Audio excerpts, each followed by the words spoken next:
Liberalise remittance scheme of USD 2,50,000 for resident individual. Basically एक scheme लाई गई, liberalise remittance scheme. Remittance scheme मतलब remittance, आपको पैसा remit करना है। लिबरलाइज मतलब जिसके अंदर जो भी रेगुलेशंस थी या जो भी गाइडलाइंस है उसको क्या कर दिया, कम कर दिया गया, ताकि ये चीज को क्या करा जा सके, प्रमोट करा जा सके। ठीक है। सो under the revised liberalized remittance scheme, the Reserve Bank of India has given resident individual freedom to make remittances for permitted purposes without specific limit for the various purposes। कि आपको सिर्फ एक लिमिट क्या कर दी गई, डिफाइन कर दी गई, आपकी पर्टिकुलर पर्पसेस के लिए कोई लिमिट डिफाइन नहीं करी गई। ठीक है। तो आपके ऊपर लिमिट क्या लग रही है, 2,50,000 कि अब 2,50,000 की एक फाइनेंशियल ईयर के अंदर both current and capital transaction जो कि हमें क्या करी है, परमिट करी गई है, उसके लिए क्या कर सकते हो, रेमिटेंस कर सकते हो। ठीक है। जो उसके बाद जो ये स्कीम है, ये सिर्फ इंडिविजुअल्स को अवेलेबल है।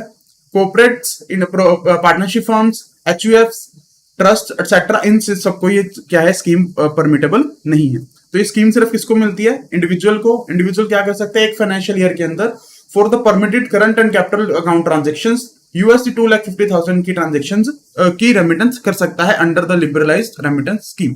ठीक है। उसके बाद एक माइनर जो है बंदा, माइनर मतलब जिसकी उम्र 18 साल से कम है, वो भी LRS स्कीम का बेनिफिट ले सकता है। ठीक है। बट अगर एक माइनर LRS स्कीम के अंदर रेमिटेंस करना चाहता है, तो जो भी वो रेमिटेंस कर रहा है, वो जो भी उसका गार्डियन होगा, वो क्या करेगा, उसको काउंटर साइन करेगा कि हाँ मैं भी, क्योंकि माइनर अपने बेसिस पे डिसीजन नहीं ले सकता, क्योंकि वो 18 साल से भी उसकी एज कम है, तो गार्डियन के भी उसके अंदर क्या लगते हैं, साइन लगते हैं। उसके बाद जो भी रेमिटेंस फैसिलिटी है, इसको कंसोलिडेट करा जा सकता है in respect of a family member. Basically suppose आप एक फैमिली लेते हैं। ठीक है। फैमिली के अंदर सपोज 3 मेंबर्स हैं। ओके। ठीक है। 3 मेंबर्स हैं, तीनों की इंडिविजुअल लिमिट्स कितनी होगी, 2.5 lakh, 2.5 lakh, 2.5 lakh. Okay. But suppose यहाँ पे पर्सन A है, B है, C है, हमारी फैमिली का नाम है ABC फैमिली। ओके। ये these all are individuals LRS scheme के अंदर ये क्या करना चाहते हैं, अपनी रेमिटेंस करना चाहते हैं। तो सपोज ये अब क्या कर सकते हैं, 2.5 लाख की अलग अलग पेमेंट कर सकते हैं। तो अगर ये लोग सारी की सारी गाइडलाइंस को फॉलो करते हैं, तो इस लिमिट को कंसोलिडेट करा जा सकता है, मतलब इसको लिमिट को बनाया जा सकता है 7.5 लाख। एंड एक ही फैमिली मेंबर क्या कर सकता है, डायरेक्ट 7.5 लाख की पेमेंट कर सकता है। इस चीज की क्या दी गई है, हमें परमिशन दी गई है, कंसोलिडेशन की परमिशन है। बट कंडीशन क्या है, जो भी टर्म्स एंड कंडीशन है वो स्कीम की, वो क्या करी गई हो, फुलफिल करी गई। ठीक है। इस चीज को कंसोलिडेशन करना भी कहते हैं और इस चीज को क्लबिंग करना भी कहते हैं। बेसिकली हमने क्या कर दिया, चीजों को उठा के उसको क्लब कर दिया, इकट्ठा कर दिया। उसके बाद however the clubbing is not permitted by the other family members for capital account transactions। ठीक है। कुछ कैपिटल अकाउंट ट्रांजेक्शन होगी, लाइक हमने अपना बैंक अकाउंट खुलवाना है, हमने अपनी इन्वेस्टमेंट करनी है, हमने परचेज ऑफ प्रॉपर्टी करनी है। अगर तो ये तीनों के तीनों मेंबर्स, जैसे हमने एग्जांपल में देखा, सिर्फ एग्जांपल के पर्पस हम 3 मेंबर्स ले रहे हैं, मेंबर्स कितने भी हो सकते हैं। अगर ये 3 मेंबर्स कैपिटल अकाउंट ट्रांजेक्शन जो हमने पढ़ी, अकाउंट खोलना, इन्वेस्टमेंट करना है, प्रॉपर्टी परचेज करना, उसके को-ओनर्स नहीं बनते हैं, तो उस केस के अंदर ये क्लबिंग अलाउड नहीं होगी। फॉर एग्जांपल, अगर आपने सपोज एक प्रॉपर्टी खरीदनी है, ठीक है, ठीक है, आपने सपोज प्रॉपर्टी खरीदनी है, property X। Okay. Property X खरीदनी है, तो अगर उसके ओनर जो होंगे वो बनने वाले हैं A, B एंड C, तो उस केस में तो आप क्या कर सकते हो, क्लबिंग कर सकते हो। बट अगर जो इसके ओनर्स हैं वो ओनली A बनने वाला है, तो ये क्लबिंग अलाउड नहीं है। को ओनर्स का होना उस केस के अंदर बहुत जरूरी। ठीक है। उसके बाद a resident cannot give to another resident in foreign currency for the credit of latter's foreign currency account held abroad under the LRS। Basically एक रेजिडेंट दूसरे रेजिडेंट को फॉरेन एक्सचेंज गिफ्ट कर सकता है, बट वो कब नहीं कर सकता, जब वो पैसा उसके फॉरेन करेंसी अकाउंट के अंदर जा रहा हो। So a resident can not gift to another resident in foreign currency for the credit of latter's foreign currency account held abroad under LRS। Basically D and E are 2 residents. ठीक है। E का क्या है, एक foreign currency account है, foreign currency account under scheme LRS। ठीक है। तो D उसको पैसा या फॉरेन करेंसी गिफ्ट नहीं कर सकता अगर ये पैसा इसके अंदर क्या हो रहा हो, क्रेडिट हो रहा हो। ठीक है। तो इस लाइन का ये मतलब था। उसके बाद all other transactions which otherwise are not permissible under FEMA and are those in nature of remittance for the margin or margin cost overseas exchanges, overseas counterparties are also not allowed। Basically क्या कि ऐसी transaction जो FEMA के अंदर allowed नहीं है या जिनके अंदर मार्जिन की रिक्वायरमेंट आती है, वो ट्रांजेक्शन आप LRS के थ्रू नहीं कर सकते, उसको आपको अलग से without the benefit of the LRS scheme आपको परफॉर्म करना पड़ेगा। ठीक है। उसके बाद कुछ परमिसेबल कैपिटल अकाउंट ट्रांजेक्शन कौन सी है जो आप एलआरएस स्कीम के अंदर कर सकते हो? आप फॉरेन करेंसी अकाउंट खुलवा सकते हो किसी बैंक के साथ, ठीक है। आप प्रॉपर्टी परचेज कर सकते हो अब्रॉड के अंदर, ठीक है। उसके बाद आप क्या कर सकते हो, इन्वेस्टमेंट अब्रॉड के अंदर कर सकते हो। इन्वेस्टमेंट आप किस तरीके से कर सकते हो, आप हो सकता है लिस्टेड या अनलिस्टेड एंटिटीज के शेयर खरीद लो, ठीक है, उनके कैपिटल इंस्ट्रूमेंट में इन्वेस्ट कर दो, या आप हो सकता है उनके इंप्लॉइज हो तो आपको ईएसओपी की ऑप्शन मिली हो जिसको एम्प्लॉय स्टॉक ऑप्शन स्कीम बोलते हैं, उसके अंदर आपने पैसा डालो, म्यूचुअल फंड्स के अंदर डाल सकते हो, वेंचर कैपिटल फंड्स के अंदर डाल सकते हो, मतलब किसी भी तरीके से क्या कर सकते हो, आप इन्वेस्टमेंट कर सकते हो। इन्वेस्टमेंट की आपको क्या दी गई है, परमिशन दी गई है।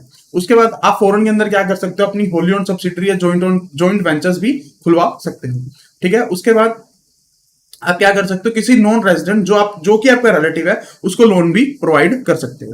तो ये 5 तरीके की हमारे पास कैपिटल ट्रांजेक्शन परमिटेड है जो कि एलआरएस स्कीम के अंदर क्या करी जा सकती है, परफॉर्म करी जा सकती है, ठीक है। उसके बाद the limit of USD 2,50,000 under the scheme also includes remittances for current account transaction.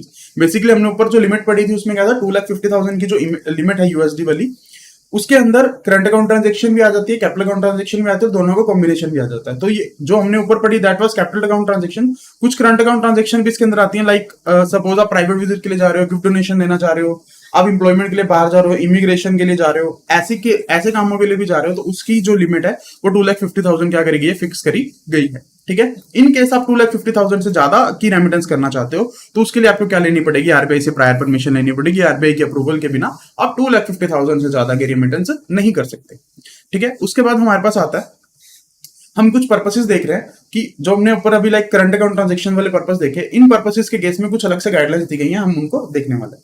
सबसे पहले केस आता है प्राइवेट विजिट का। प्राइवेट विजिट हम डायरेक्ट जैसे ऊपर पड़ गया एग्जैक्ट सेम है। प्राइवेट विजिट के केस में आप नेपाल या भूटान को छोड़ के किसी और कंट्री के अंदर विजिट कर रहे हो तो आप अपने ऑथराइज्ड डीलर के थ्रू क्या कर सकते हो, USD 2,50,000 की रेमिटेंस करवा सकते हो। उसके अलावा और टूर रिलेटेड एक्सपेंसेस भी क्या करे जाएंगे, इसके अंदर इंक्लूड करे जाएंगे, अंडर द एलआरएस लिमिट ही वो क्या आ जाएंगे कि आप ऑल द टूर एक्सपेंसेस को मिला के भी क्या कर सकते हो, मैक्सिमम 2,50,000 की रेमिटेंस ही कर सकते हैं, ठीक है। उसके बाद गिफ्ट डोनेशन का केस है। गिफ्ट डोनेशन के केस में भी क्या लिमिट है, 2,50,000 आप उतना क्या कर सकते हो, रेमिट कर सकते हो। आप गिफ्ट किसको दे सकते हो, to a person residing outside India और donation to organisation outside India, कि कोई भी पर्सन बाहर है आप उसको गिफ्ट कर सकते हो या किसी ऑर्गेनाइजेशन को आप डोनेट कर सकते हो। लाइक सपोज ट्रस्ट है, आप किसी ट्रस्ट फॉरेन ट्रस्ट उसको डोनेट करना चाहते हो, 2,50,000 की आप रेमिटेंस कर सकते हो without the approval of the RBI. Next, going abroad for employment, कि एक बंदा सपोज बाहर जा रहा है एम्प्लॉयमेंट के लिए तो वो क्या कर सकता है, USD 2,50,000 की ड्रोल कर सकता है। उसके बाद इमिग्रेशन पर्पस के लिए भी क्या करी जा सकती है, विड्रॉ करी जा सकती है। उसके ऊपर भी क्या लिमिट लगती है, USD 2,50,000 की लिमिट लगती है, ठीक है। बट इसके अंदर सपोज अगर एक पर्सन क्या करा, एक पर्सन ना इंडिया का था, ठीक है, he moves to Canada, okay, ठीक है। तो उसने जो फर्स्ट रेमिटेंस करवाई दैट वाज फॉर 2,50,000 USD, ठीक है। But Canada is expensive place, तो हो सकता है उसको वहां पे और ज्यादा अमाउंट की जरूरत पड़ रही हो, ठीक है। तो उसको और ज्यादा अमाउंट की रेमिटेंस अलाउ करी जा सकती है for the meeting of the incidental expenses, मतलब जो स्टार्टिंग में होने वाले एक्सपेंसेस हैं कि उसको अपनी उस कंट्री के अंदर सेटल होना, उसके लिए उसको रेमिटेंस अलाउ करी जा सकती है। बट ये पैसा उसको अलाउ नहीं करा जाएगा अगर वो पैसा इसलिए यूज करे ताकि वो वहां के पॉइंट्स और क्रेडिट्स ले सके, ताकि वहां की उसको क्या मिल जाए, PR या सिटीजनशिप मिल जाए, तो उस केस में रेमिटेंस अलाउड नहीं होगी। बट अगर वो बंदा अपने इंसिडेंटल एक्सपेंसेस के लिए पैसा ड्रॉ करना चाहता है तो वो उसको 2,50,000 से ज्यादा की ड्रॉ करने की परमिशन दे दी जाएगी।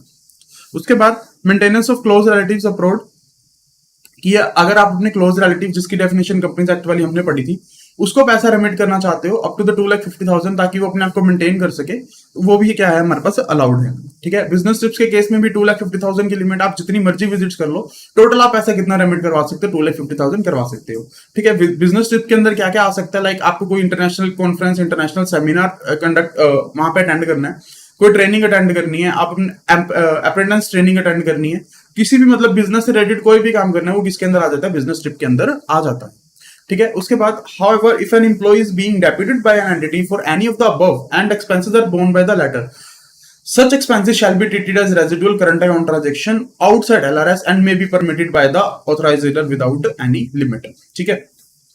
इस लाइन का मतलब क्या है कि सपोज अगर एक पर्सन है उसको डेप्यूटेशन पे मतलब टेम्परेरी बेसिस के ऊपर क्या करा, फॉरेन के अंदर उसको भेजा गया, ठीक है, और उसके जो खर्चे हैं वो कौन बियर कर रहा है, एंटिटी बियर कर रही है। लेटर का मतलब जो बाद में आ रही पार्टी एंटिटी बियर कर रही है, तो ये खर्चे एलआरएस स्कीम की रेमिटेंस के अंदर नहीं आएंगे, और इस खर्चों की जो रेमिटेंस है वो विदाउट एनी लिमिट ऑथराइजर क्या कर देगा, आपको अलाउ कर देगा। ठीक है, इसके अंदर एक एग्जांपल अगर हम देखना चाहें तो let suppose there is an employer, ठीक है, and second is there is an employee. ठीक है, एम्प्लॉयर है हमारे पास एबीसी कंपनी, इसको एबीसी लिमिटेड लिखते हैं, एबीसी लिमिटेड। एम्प्लॉय है वो हमारे पास ए है। ठीक है, इसको हमने क्या करा, ऑस्ट्रेलिया के अंदर भेजा। ठीक है, इसके जितने भी एक्सपेंसेस होंगे कंपनी कह रही है कि हम बियर करेंगे। ठीक है, अब ए की जो पर्सनल लिमिट है वो एलआरएस स्कीम के अंदर कितनी है, 2,50,000। तो जो ये एक्सपेंसेस के लिए इसको पैसा मिलेगा वो 2,50,000 वाली अमाउंट के अंदर कंसीडर नहीं करा जाएगा, उसको इससे एक्सक्लूड करके ही हम कंसीडर करेंगे। तो ये पैरा इस चीज को बारे में बता है। नेक्स्ट हमारे पास आता है मेडिकल ट्रीटमेंट अब्रॉड की।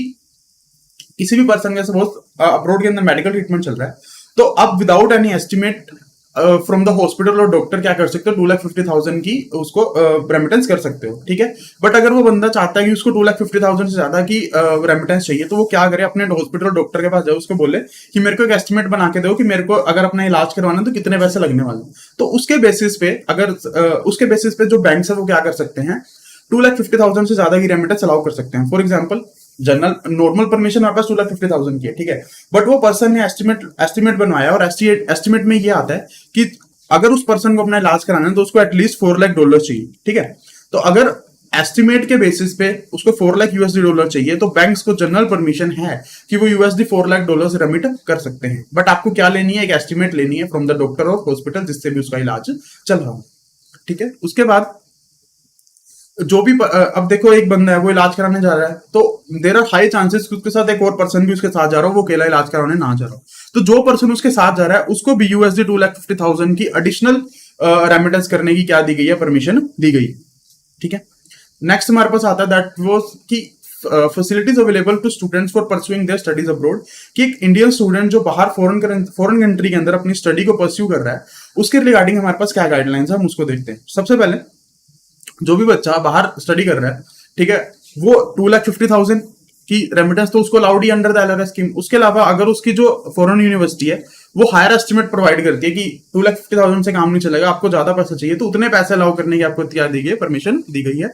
बट कंडीशन सेम है कि आपको क्या करना है, इंस्टीट्यूशन जो भी अब्रॉड होगा जिसके अंदर वो बच्चा पढ़ना चाहता है उससे आपको क्या लेना है, एक एस्टिमेट ले लेना। ठीक है, सो दिस वाज कि आप सर्टेन ट्रांजेक्शंस के रिगार्डिंग किस किस तरीके से क्या कर सकते हो, रेमिटेंस प्रोवाइड कर सकते हो। ठीक है, उसके बाद हमारे पास एक चीज आती है कि जो भी हमने अभी ट्रांजेक्शंस देखी या जो भी हमने रेमिटेंस देखी, इनके अंदर जो भी पैसा की ट्रांजेक्शन करी जाएगी या जो भी रेमिटेंस करी जाएगी, it should be as per the applicable law, as per the foreign trade policy of the government of India. की गवर्नमेंट ऑफ इंडिया के द्वारा जो फॉरेन ट्रेड पॉलिसी आती है उसके अंदर जो भी एप्लीकेबल रूल्स हैं, उन एप्लीकेबल रूल्स के अंदर रहते रहते ही हमने क्या करनी है, सारी की सारी रेमिटेंस करनी है।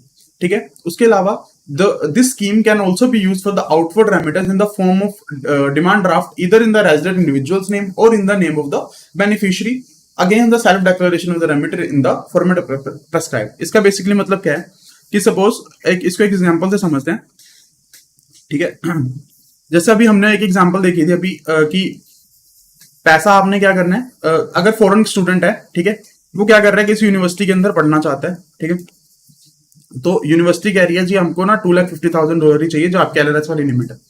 तो जो एडी है वो क्या कर सकता है, या तो स्टूडेंट को 2,50,000 रेमिट कर दे ताकि स्टूडेंट इसको 2,50,000 दे दे, और डायरेक्ट बेनिफिशियरी मतलब जिसके अकाउंट में डायरेक्ट पैसा जा सकता है, मतलब जो उसका डायरेक्ट बेनिफिट लेने वाला है, आप डायरेक्ट उसको भी क्या कर सकते हो, रेमिट कर सकते हो। सो ये ऑप्शन भी आपको प्रोवाइड करी गई है।